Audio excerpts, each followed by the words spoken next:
Hello everyone, I am Pabitra and you are watching Learn Something with Pabitra. তো আগের দিন আমরা যে ভিডিওটা দেখেছিলাম সেটা ছিল হোয়াট ইজ লিনিয়ার সার্চ এবং ইটস অ্যালগোরিদম। তো আজ আমরা দেখব ওই লিনিয়ার সার্চের যে কোডটা হয় প্রোগ্রামটা সেটা আমরা প্র্যাকটিক্যালি কম্পিউটারে করে দেখব। চলো আমরা কম্পিউটার স্ক্রিনে চলে যাই। হ্যালো ফ্রেন্ডস, তো আমরা কম্পিউটার স্ক্রিনে চলে এসেছি। তো লিনিয়ার সার্চ যে ডেটা স্ট্রাকচারে লিনিয়ার সার্চ এই টপিক্সে আমরা আজকে প্রোগ্রামটা করে দেখব। আগের দিন আমরা linear search what is linear search এবং তারপর অ্যালগোরিদমটা দেখেছিলাম। আজ আমরা দেখব তার প্রোগ্রামটা।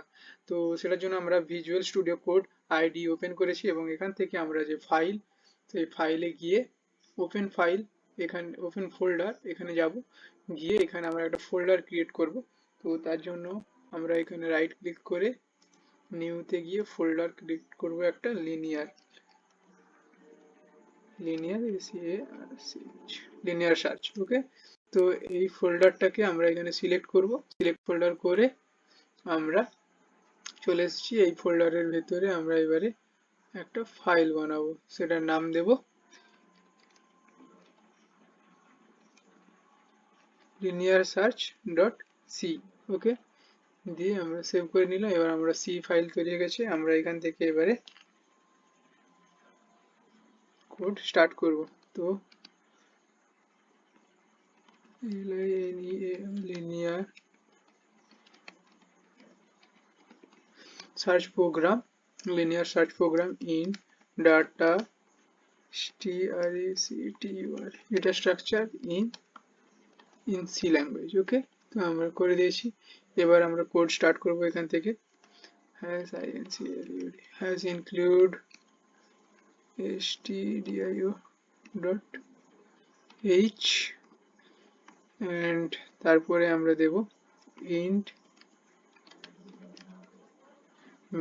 মেইন ফাংশনের মধ্যে আমরা লিখব কোডটা। ঠিক আছে, তো ফার্স্টে আমরা ইন্ট ভেরিয়েবলের মধ্যে অ্যারে নেব, কি তাতে 5টা এলিমেন্ট থাকবে এবং এলিমেন্টগুলো কি কি ছিল 10 20 30 40 অ্যান্ড 50। আগের দিনে যে আমরা অ্যালগোরিদমটা দেখেছিলাম সেখানে এগুলোই ছিল, তাই তো। তারপরে ছিল আমাদের একটা আই ভেরিয়েবল অ্যান্ড একটা আইটেম। এই তিনটে ভেরিয়েবল আমাদের ছিল। তো এখানে আমরা কি করব, প্রিন্ট করব printf যে আমাদের যেইগুলো আছে elements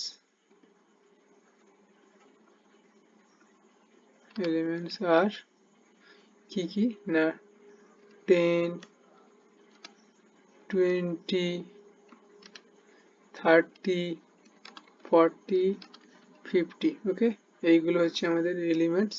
ব্যাকস্ল্যাশ n দিয়ে দিলাম নিউ লাইনের জন্য। দেন তারপরে আমরা কি করব, আবার প্রিন্ট করব, কি প্রিন্ট করব না এন্টার সার্চিং এলিমেন্ট,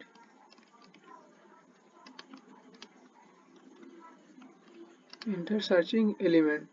তো বলে দিলাম আমরা। তো এখানে স্ক্যানএফ এর মাধ্যমে আমরা নিয়ে নিলাম সেই যে সার্চিং এলিমেন্টটা। এটা কিসের মধ্যে নেব, আইটেম ভেরিয়েবলের মধ্যে নিয়ে নিলাম। এরপরে আমরা কি করব, আইটাকে ইনিশিয়ালাইজ করে দেবো 0-র সাথে। ঠিক আছে, i equals to 0 and while লুপের মধ্যে আমরা কন্ডিশন দেব কি i লেস দেন 5 যতক্ষণ হবে ততক্ষণ পর্যন্ত আমাদের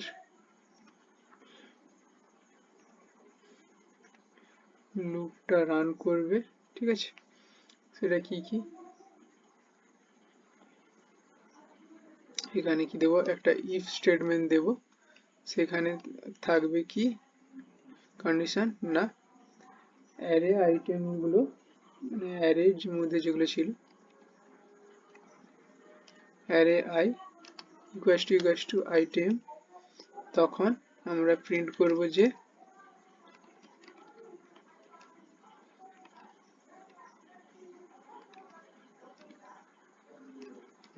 element found at location %d এবং সেটা কোন লোকেশনে আছে, i লোকেশনে। ওকে, তো করে দিলাম। এবারে একটা ব্রেক দিয়ে দেবো স্টেটমেন্ট, যাতে লুপটা তার উপরে ব্রেক করে যায় কন্ডিশনটা পেয়ে যাওয়ার পরে। i প্লাস প্লাস ফর লুপের সিনট্যাক্স এর মধ্যে পড়ে এটা। তারপরে আমরা এখানে আর একটা ইফ স্টেটমেন্ট লিখবো এবং সেখানে কন্ডিশন দেব যে i লেস দেন ইকুয়াল যদি 5 হয়, তখন কি হবে না, কি প্রিন্ট করাবো আমরা, না যে এলিমেন্ট নট ফাউন্ড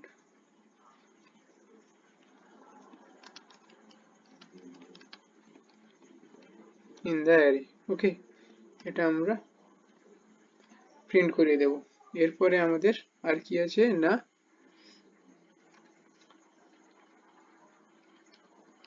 রিটার্ন 0 দিয়ে দেবো, যাতে প্রোগ্রামটা ঠিকঠাকভাবে রান করছে বলে আমরা জানতে পারবো। ওকে, সবকিছু রেডি হয়ে গেছে। তো ভিজুয়াল স্টুডিও কোডে আমার একটা এক্সটেনশন ইনস্টল করা আছে, তার জন্য আমি ডাইরেক্ট এখানে রান করে নিচ্ছি। ঠিক আছে, করে নিলাম টার্মিনালে। আমার এখানে দেখাচ্ছে এলিমেন্টস আর 10, 20, 30, 40, 50। তো এখানে আমি কি করব না, এন্টার করব এলিমেন্ট, সার্চিং এলিমেন্ট 30 যদি আমি এন্টার করতে সার্চিং করতে চাই, তো আমরা দেখাবে এখানে 2 নম্বর পজিশন।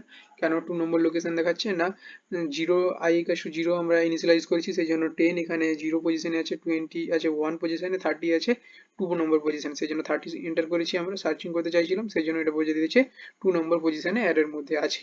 আর যদি ধরো আমাদের কাছে এখানে অন্য অ্যারের মধ্যে যে আইটেমটা নেই, সেটাই আমরা যদি এন্টার করি, তাহলে সেখানে ধর এখানে 22 নেই, তো এটা দেখাবে element not found in the array. তো আশা করি তোমরা এবার বুঝতে পেরেছো। আর যদি ধরো ইউজারের কাছ থেকে আমরা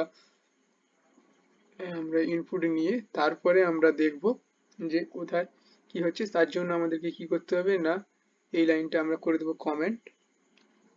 তো কমেন্ট করে আমরা কি করব, ইউজারের কাছ থেকে নেওয়ার জন্য ফার্স্টে কি করব না, প্রিন্টএফ করব কি না, enter 5 array elements. Okay, 5 elements. Okay, 5 array elements enter করতে বলবো। আর scanf এর ফর লুপ, তার আগে একটা ফর লুপ চালু করব নেওয়ার জন্য অ্যারের মধ্যে এলিমেন্ট গুলো। তো i equals to 0, i less than 5 and i plus plus। এর মধ্যে আমরা scanf নিয়ে নেব এবং %d, আর আমরা এটাকে স্টোর করাবো কিসে না, অ্যারের i এর মধ্যে। ওকে, ফার্স্টে একটা ampersand হবে। তো আমাদের এটা কমপ্লিট। শুধু উপরে আমাদের এই যে অ্যারের মধ্যে 5টা এলিমেন্ট আমরা নিয়ে রেখেছি, ওটাকে আমাদের বাদ দিয়ে দিতে হবে। তো আমাদের অ্যারের মধ্যে 5টা এলিমেন্ট আমরা নিতে চাই। ঠিক আছে, আমরা এখানে দিয়ে দিয়েছি, আর এখানটাতে সবকিছু রেডি। তো এবার আমরা যদি রান করি এটাকে, আমাদের কাছে যেটা এলো, এটার মধ্যে বলছে এন্টার 5 অ্যারে এলিমেন্টস। এখানে আমি 5, 6, 7, 8, 9 5টা এলিমেন্ট এন্টার করে দিয়েছি। আর এখানের মধ্যে আমি সার্চিং করতে চাই, ধরো 8 কত নম্বর পজিশনে আছে না, 8 আছে আমাদের 3 নম্বর লোকেশনে। ওকে, কারণ 5 আছে আমাদের 0 নম্বর লোকেশনে, 6 আছে 1 নম্বর লোকেশন, 7 আছে 2 নম্বর, 8 আছে 3 নম্বর লোকেশনে। তো ঠিক আছে, আর যদি আমরা এখানে আরেকবার দেখতে চাই যে এলিমেন্ট হয়তো নেই আমাদের, সেটা কি করব না, 5টা এলিমেন্ট আগে দিয়ে দিই, 4, 5, 6, 7, 8 5টা হয়ে গেছে। আমাদের এখানে যদি 2 খুঁজতে চাই, 2 নেই, সেই জন্য এখানে দেখাবে element not found in the array. তো এভাবে সি এর একটা প্রোগ্রাম লিখলাম আমরা কিসে, না ডেটা স্ট্রাকচার লিনিয়ার সার্চ। আশা করি সবাই বুঝতে পেরেছো, আর যদি না বুঝতে পারো ভিডিওটা আরেকবার রিভাইজ করে দেখো। আশা করি সবাই বুঝতে পেরেছো। আর যদি ভিডিওটা ভালো লেগে থাকে তাহলে অবশ্যই ভিডিওতে লাইক করবে এবং চ্যানেলটিকে সাবস্ক্রাইব করে রাখবে এরকম কম্পিউটার রিলেটেড ভিডিও পাওয়ার জন্য। আজকের জন্য এই পর্যন্ত, দেখা হচ্ছে আর একটি নতুন ভিডিও টপিকস নিয়ে। Thank you.